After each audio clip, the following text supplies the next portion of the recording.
Here is a revolutionary ship, the Commandant Charcot. Designed to sail in the polar regions, it is capable of breaking walls of ice bigger than 15 meters. Its construction demanded constant attention.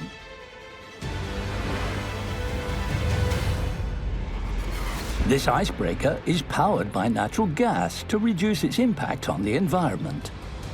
An extreme cruise ship costing nearly 300 million euros, which can take 245 passengers to the Arctic and Antarctica.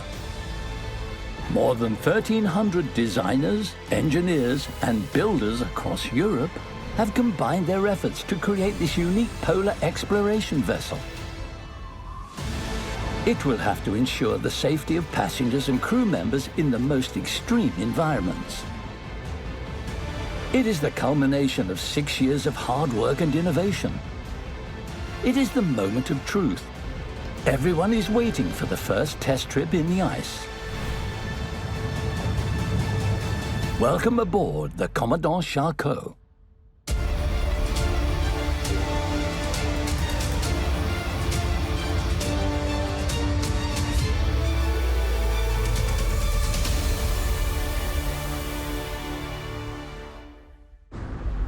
The ultimate test for the Commandant Charcot will be to face a wall of ice. A target drawn in the snow indicates a thickness of more than 15 meters that the ship must pass through. The vessel must be certified before delivery. This wall is its most formidable test. An unprecedented challenge like no other for this icebreaker.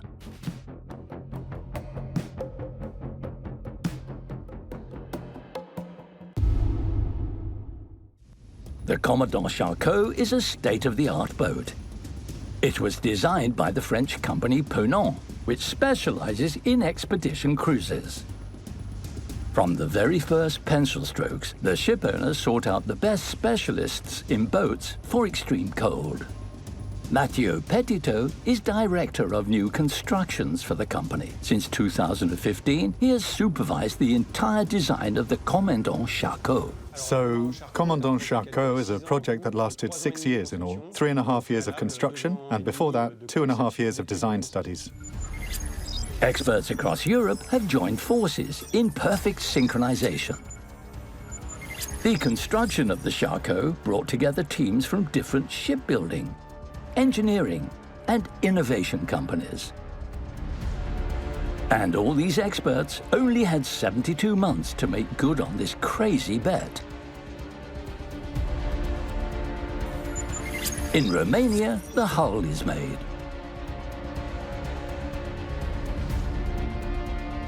In Finland, innovative electric thrusters are designed and built, azipods known as pods. The pods are then installed in France.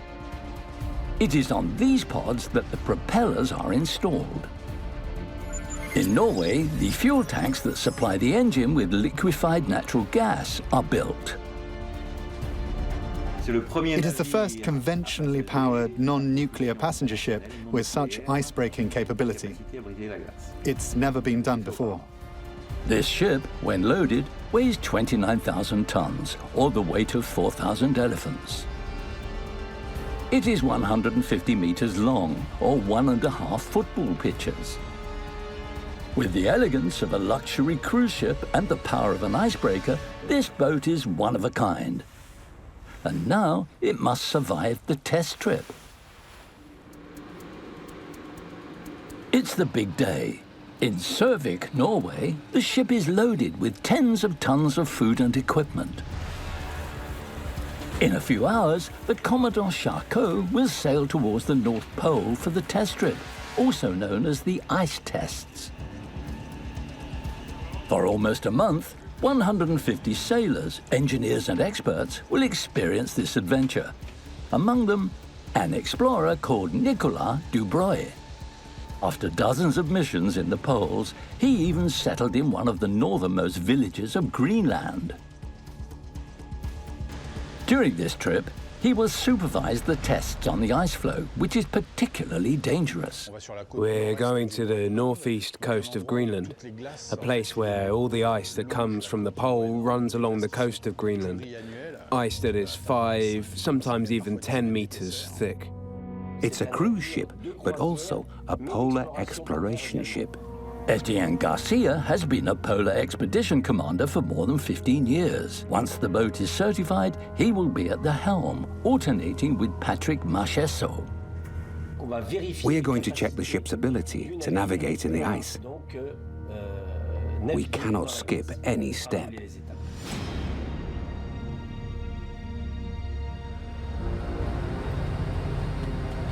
An expedition of several thousand kilometers begins. An incredible journey intended to push the ship to its limits. A baptism of fire for this ice boat.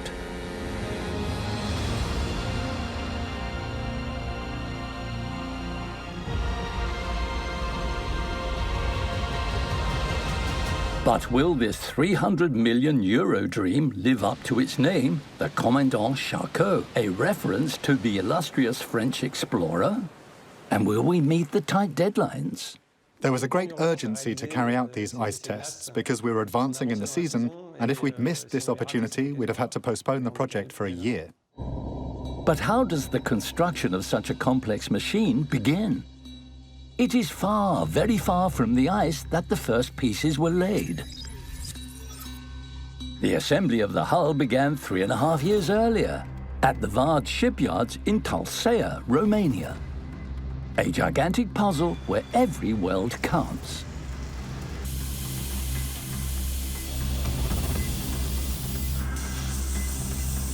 So it's an extremely complex project. 3.5 years to build a ship like that is very short. It was absolutely necessary to respect the milestones of each stage. The studies, the construction, the tests, to be able to deliver on time. Hugues de Cameur, technical manager at Ponant for 12 years, has followed the construction of this vessel since the first drawings. We start by this one. It is indeed the moment when there is the most emotion. It is when we start to assemble the blocks, when we begin to recognize the rooms in which we will later work. So here it is, the beginning of something. It begins to exist. It begins to be a boat. The construction of such a ship is done in blocks. Large structural sets are first built in warehouses.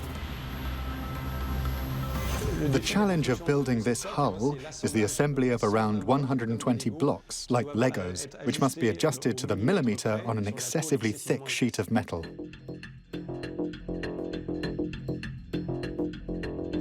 The outer structure is completed 16 months before the test trip. And to face the ice, the hull must be incredibly strong. It's a hull that is particularly reinforced compared to a traditional ship. On a traditional ship, the hull is 1 centimeter thick. Here, there is nothing less than 3.5 centimeters. It's a ship that's going to be tough. Up front, its long nose is specifically designed to crush ice under its own weight. It's very specific. Other boats are definitely not like that. Other boats cut through water. We are going to break through ice. The weight of the vessel is distributed primarily in the center of the boat and at the front of the hull.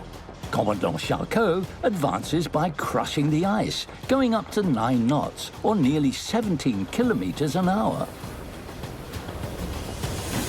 We can clearly see that the hull is designed in such a way as to, at the same time, chase away large pieces. We see them coming out on the side and apart underneath the hull.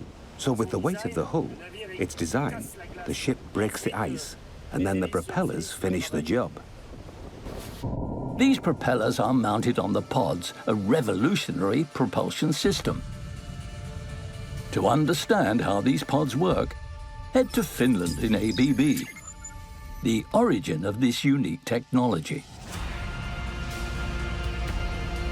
This is where these ultra-powerful machines are made, which increase the ship's performance in water and ice. These pods are installed on propeller shafts. transmitting power to the propeller blades. There are also high-efficiency electric motors. Once these pods are mounted, these monsters must be transported. A 2-week-long journey begins from Finland to France by freighter over almost 3,500 kilometers. Once delivered, they will be installed on the Commandant Charcot.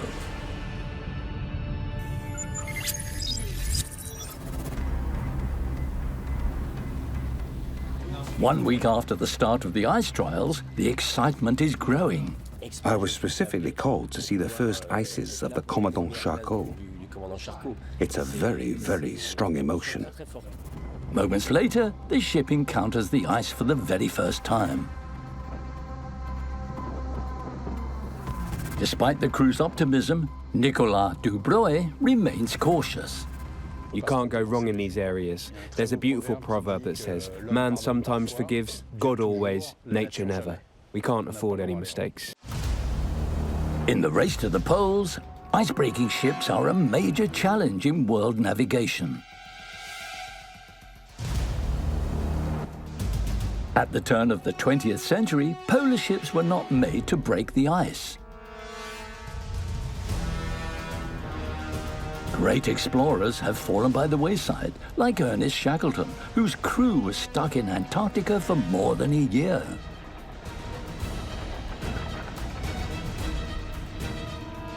Ironically, the first icebreakers remained close to the coasts to open channels, and it was not until 1899 that they began to venture further into the poles.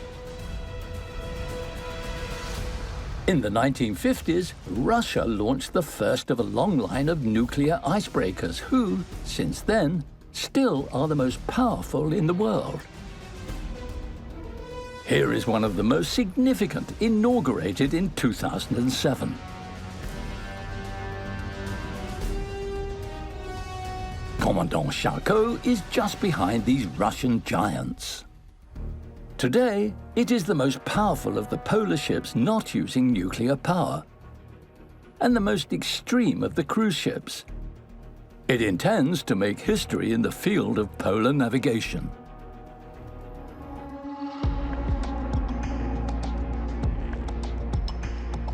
In the Greenland Sea, the pack ice is getting denser and denser. Soon, ice covers the entire horizon. This is an important moment for the crew. I can't wait until we get to a point where we really are in the thick pack ice. Look at the passing pieces. I went to the back of the boat to see all the big pieces go through the propellers without any problem. It reacts. It reacts well. Patrick Marchessault is also an experienced man. In 2008, he was captain when pirates took crew and passengers hostage on a cruise near Somalia. On his return to France, he was received as a hero. He negotiated with the attackers until the army intervened. The cold-bloodedness of Patrick Marchessault will be essential for this first trip. For now, the teams are happy with the navigation. But the role of the tests is not only to observe the behavior of the Commandant Charcot in ice, it is also an opportunity to confront the boat's greatest enemy. Clearly, the most dangerous thing is fire. In November 1994, a fire broke out in the engine room of the Achille Lauro, an Italian cruise ship carrying almost 1,000 people. The fire lasted nearly 3 days. All the occupants of the boat were eventually rescued, but there were 2 fatalities during the rescue operation. And the carcass of the boat, which was too damaged, ended up sinking into the Indian Ocean while being towed. In polar areas, the danger is even greater. It's not like being at home or calling 911 or the police and they come 5 minutes later. Sailors rely solely on themselves. All crew members, from the sailor to the cook, must be able to deal with the flames under the direction of the command bridge. No jet spray on the dry cleaning. Everyone on this boat has a role to play in dealing with the fire or carrying out evacuations. For this, the crew trains regularly. Today, thanks to these intense training sessions, Commandant Charcot has one of the best fire safety criteria. You report immediately. Okay? The teams have done their utmost to take into account all safety issues. The fire, of course, but also the water tightness of the structure.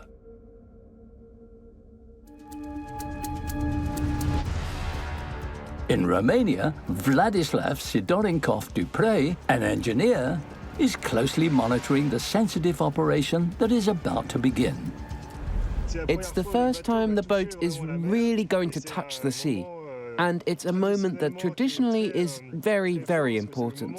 Because it's the moment when we will see if the boat is working, if the boat is leaking or not. Placed on a huge floating barge, the ship very slowly descends into the water. Meanwhile, inside, dozens of workers are getting ready.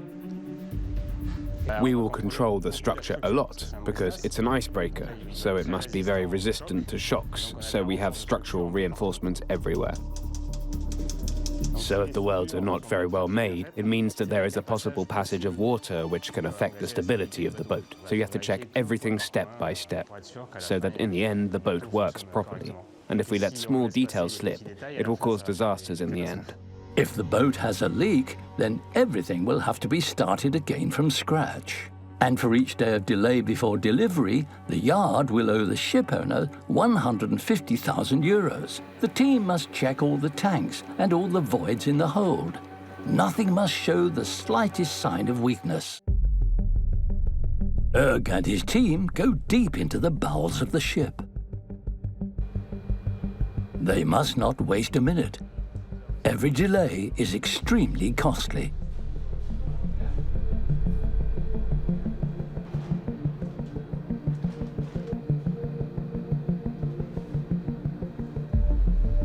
Once the interior checks are done, the final step begins. It's a hull inspection day. Because the boat is accessible, we can go all the way around it. So it's important, as it's the first time we'll be able to do this from far enough away, and at the same time close enough to have a good general view of the boat. After hours of meticulous work, technicians and controllers come together. The hull appears flawless. The bottom is well sealed, the manholes are well sealed, the pipes, the hull valves are also well sealed, the boat is well sealed. At the end of these long inspection days, they are 2 weeks behind schedule. And 2 weeks cost the company almost 5 million euros. The boat can finally leave Romania. The region that the Commandant Charcot is about to cross is one of the most extreme in the world. In winter, the average temperature is minus 37 degrees. These polar areas have been the dream of adventurers for centuries. Among them, there is an explorer whose name is on everyone's mind during this trip, Jean-Baptiste Charcot. This hero, who inspired the name of the ship, is an inspiration for Etienne and Nicolas. They look back at his travels, which paved the way for today's expedition.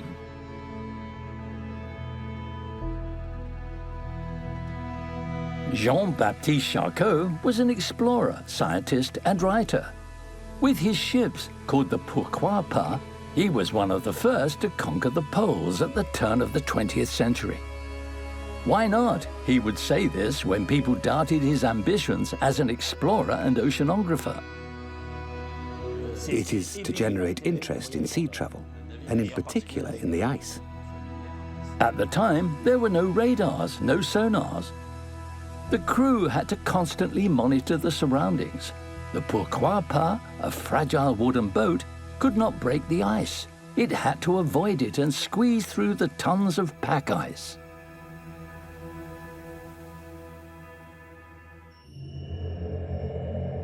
A century later, the Commandant Charcot can enter the pack ice head-on.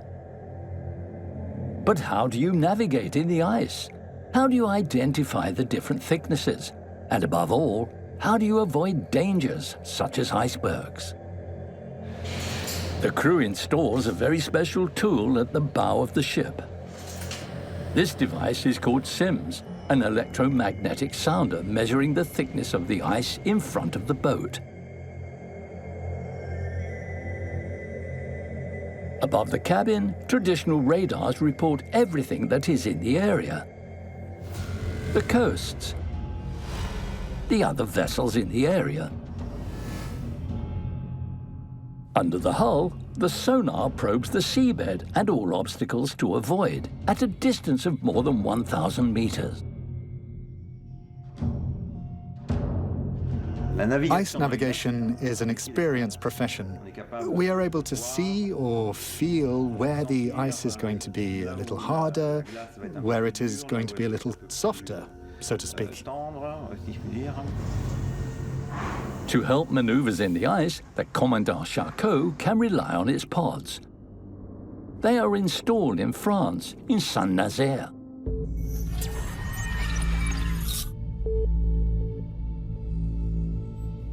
Saint-Nazaire is one of the most advanced shipyards in the world, active for 160 years.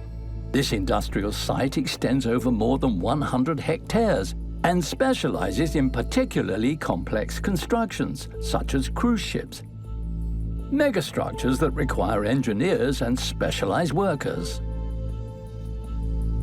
After being towed from Romania, the Commandant Charcot is placed in a huge hold, which is emptied like a lock. The hold is particularly suitable, more than 15 meters deep, the height of a 5-story building. At the moment, we can see 2 holes, and it is these holes in which we will insert the pods that propel the ship. The teams have 10 days to install the pods and not a day more. The operation is perilous and requires very specific cranes. Yes, indeed, these nacelles are very heavy. ABB confirmed that they are the biggest pods they manufacture. So we're on pods which, once mounted with the propeller, weigh around 300 tons. We're still on a unit power of 17 megawatts, which corresponds to around 22,000 horsepower. 22,000 horsepower for each pod. That's the equivalent of the cumulative power of nearly 500 cars. These engines are directed to the bridge of command by 2 independent levers, one for each pod. Unlike a traditional ship propelled by fixed propellers, these pods can both propel the boat and steer it. They can rotate 360 degrees. The propellers do not throw the water backwards, but face it directly. Thus, they do not push, but pull the boat. They tow it. It is a ship that has a propulsive power, which is about 7 times greater than a ship of equal passenger capacity.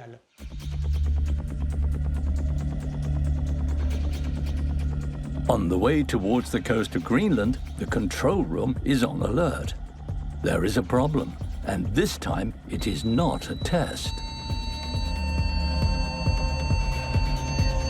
Faced with an emergency situation, the central computer suddenly stopped the propellers.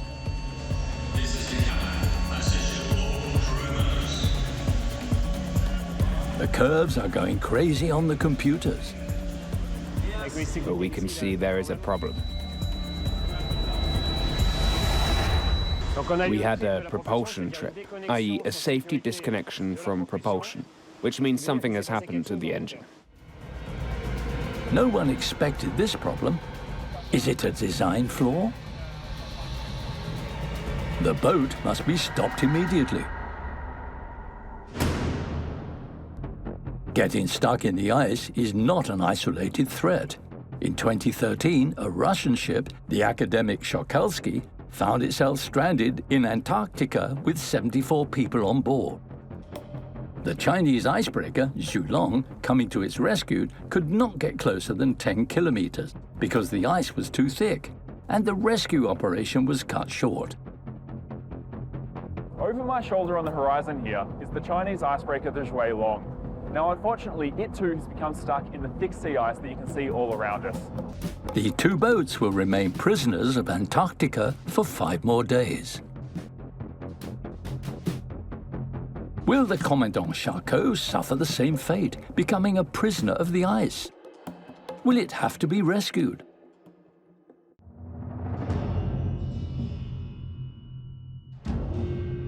Incidents can occur at any time. Ponant spent months studying survival solutions in extreme environments. Provision has been made for abandoning the vessel in extreme situations, such as a major fire or a leak that would result in the total loss of the ship. We are far from everything. The solution is then the construction of a real survival camp while waiting for help. A village to be set up from scratch on the pack ice. And for that, the procedures are very precise. Underneath the playful aspect of the operation, there must be a quasi-military operation, so that things go well. First of all, everyone on the boat receives a waterproof bag with water, food, and a small survival guide. Then a suit is given to each person. If immersed in 2-degree water, it protects against hypothermia for nearly 10 hours. Then tents are set up. Inflatable, they can accommodate up to 16 people. For the entire crew and all the passengers, 32 tents are available. You can survive there for almost 5 days, thus creating a real extreme campsite where temperatures are around -10 degrees and where any fall can be fatal. For me, the pack ice is the most dangerous environment on Earth. It looks like a white surface like that, but there are holes underneath. It can be fractured, it can deform, etc. So it is a place that is particularly dangerous. There are people who have turned around. There have been tragic expeditions, people who ate each other to survive. And yeah, so hopefully we won't get to that point.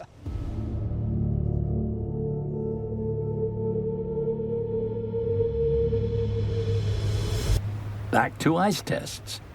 In the bridge, there is no longer a sound. The team stop the machines. The Charcot is at a standstill. The crew is trying to understand the cause of the problem, so they send Nicolas Dubreuil to check what's going on under the hull with his underwater drone.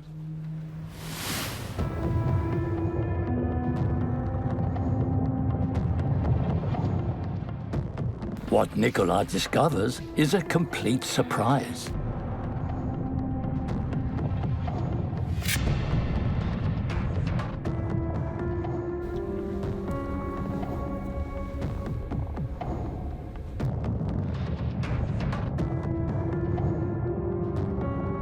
We have a problem. So we have the ice crushed by the ship, which accumulates in the seawater intakes and therefore prevents the cooling of our engines.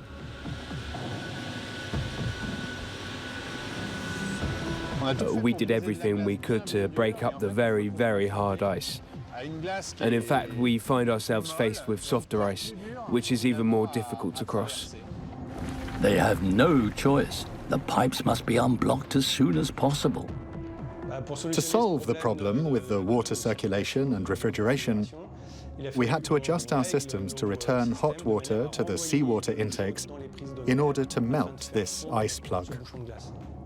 Little by little, the melted ice is driven out of the pipes. They can finally turn back. A few hours later, the boat found more solid, thicker ice. This is an opportunity to enter a new phase of testing, a crucial operation, double acting. When the boat can no longer move forward in its normal position, i.e., bow forward, it turns around. The boat is positioned backwards, facing the ice, as if a car was moving backwards with its trunk in front. So here, the idea is to use the double acting maneuver. In fact, we use our bridge at the back. At the back of the boat, there is a second cockpit where the crew goes.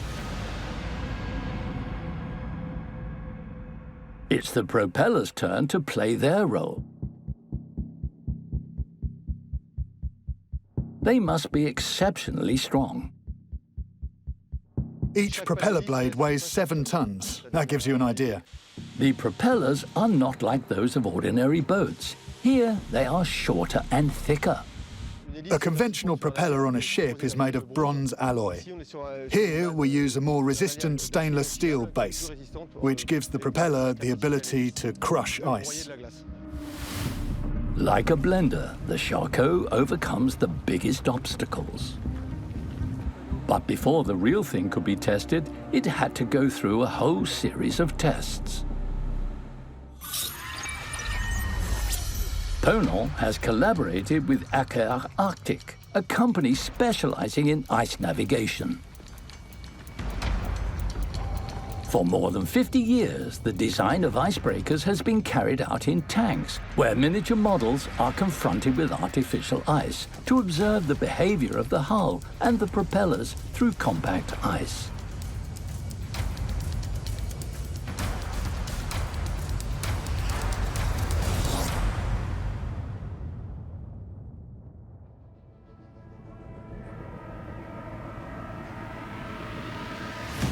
Faced with this wall of ice several meters high, the captain prepares the maneuver. The pods rotate 180 degrees. The propellers progress through the ice and create a path for the Commandant Charcot. So far, everything is going well.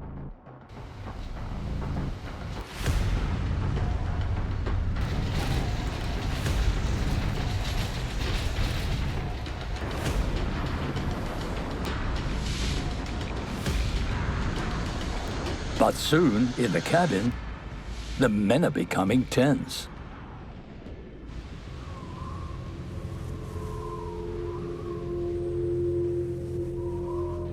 The boat slows down. The teams are trying to determine the cause of the problem. Is it an engine problem? Damage to the pods? Marchesso goes to the lower deck.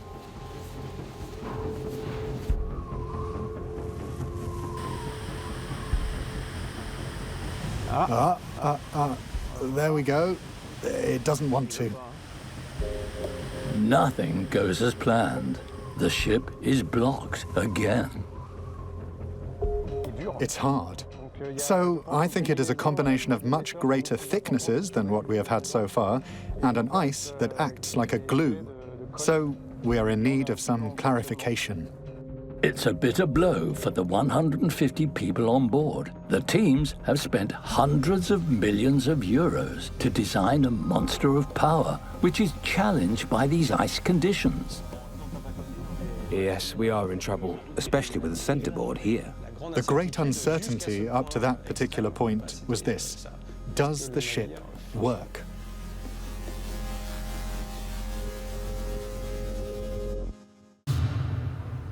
During the design of the Commandant Charcot, the engineers were confronted with a major problem. How can we provide more power while being more respectful of the environment, especially when it comes to crossing large areas that are still intact? In Sørvik, in Norway, 2 huge tanks are under construction. Designed by the French company GTT, they are intended to supply the engines, and they will hold more than 4.5 million litres of liquefied natural gas. So the ship is equipped with 2 LNG tanks with a total capacity of 4,500 cubic meters, which means the ship can be self-sufficient for about 2 months running on gas, thanks to a specific design that has been made for this ship. If gas were used at room temperature, it would be impossible to store because it is too bulky, whereas in its liquid form, it is 600 times denser. But this gas must be kept at an extreme temperature. The liquid natural gas that we have on board is at minus 160 degrees around. So in order to keep it liquid and to keep it stable, we need to have a very good insulation. Insulation guaranteed by a thickness of nearly 27 centimeters. Just before closing the tank, we'll check that there is no dust anymore, then there is nothing laying around in the tank to ensure that we can close and then be able to fill up the tank.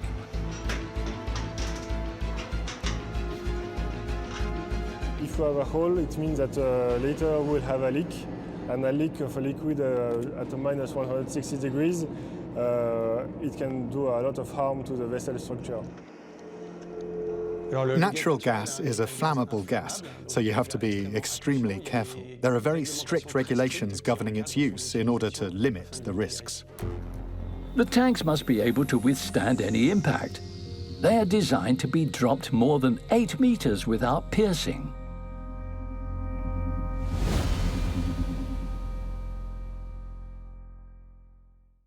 After 17 days of travel, the Commandant Charcot is stuck.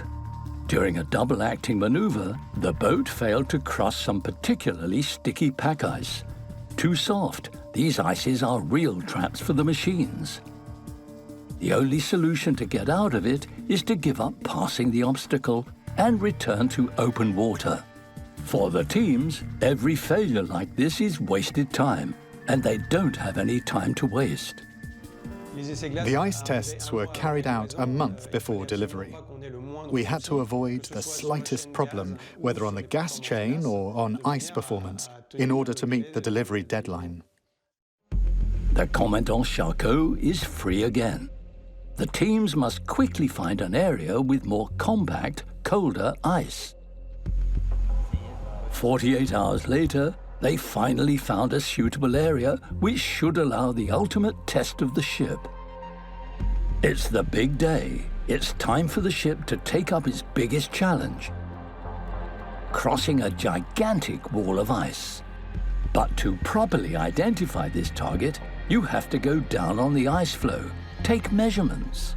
Well, we are going to send our team of specialists to confirm these measurements and then draw the conclusions. At first glance, it is satisfactory. Nicolas Dubroy supervises all the descents on the ice. I will take care of a team of technicians who are here to measure the thickness of the ice, to know its resistance, its temperature, to prove that the ship is indeed capable of passing through it. Each descent has its dangers, among them the most important, polar bears.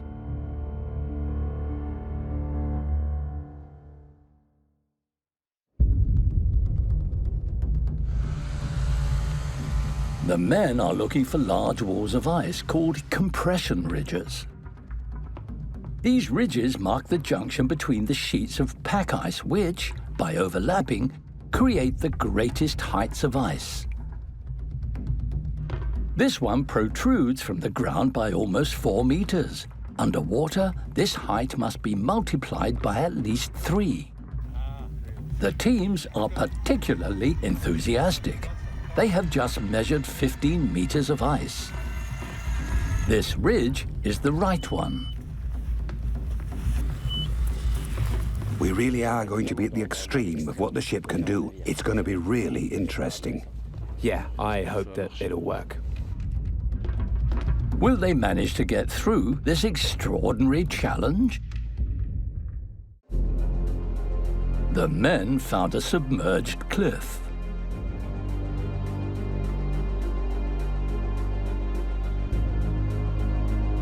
The greatest difficulties in navigating through the ice are the compression ridges, also called ridges. This one is not only immense in height, it also spans over 20 meters in length, an ultimate test for the machines and the teams. For this last challenge, nothing is certain. The crew has the previous failures in mind. Nevertheless, we've set the bar very, very high. We're practically 15 meters thick, and above all, with a thickness that extends to 12 meters, 10 meters, 9 meters. I can't wait to see how far the ship can go. The suspense continues. The crew traced a target on the ice. It marks the location of the 15-meter ridge. Carefully, the ship slowly moves towards it at less than 2 kilometers an hour.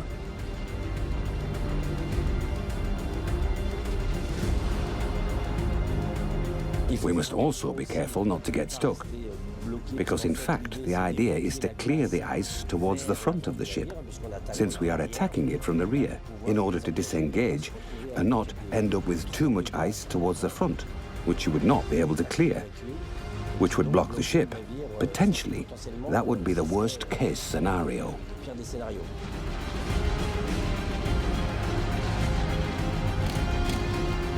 The ship must prove that it can get through, which is a maneuver that it can use in an emergency.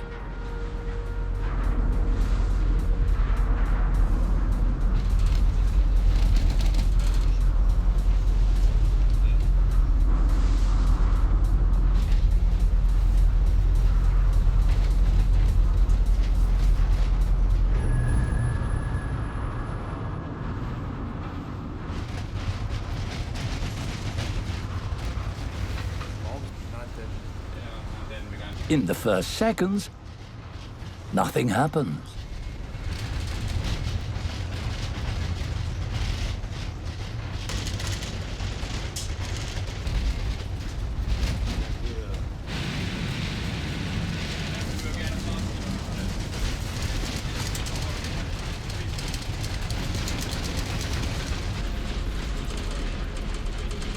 But little by little, the ship begins to gain ground.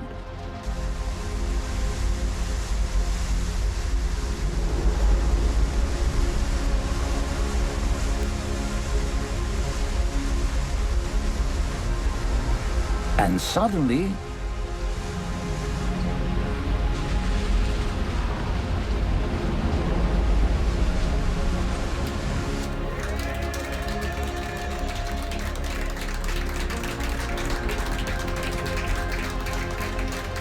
there is no question of reproducing this maneuver in operation, but the sailors had to find out if the boat was capable of it. After overcoming this ultimate challenge, the test trip was a success. In total, it took 6 years of work and the mobilization of more than 1,000 workers and engineers all over Europe to make this incredible adventure a success and build this vessel ready to explore the two poles.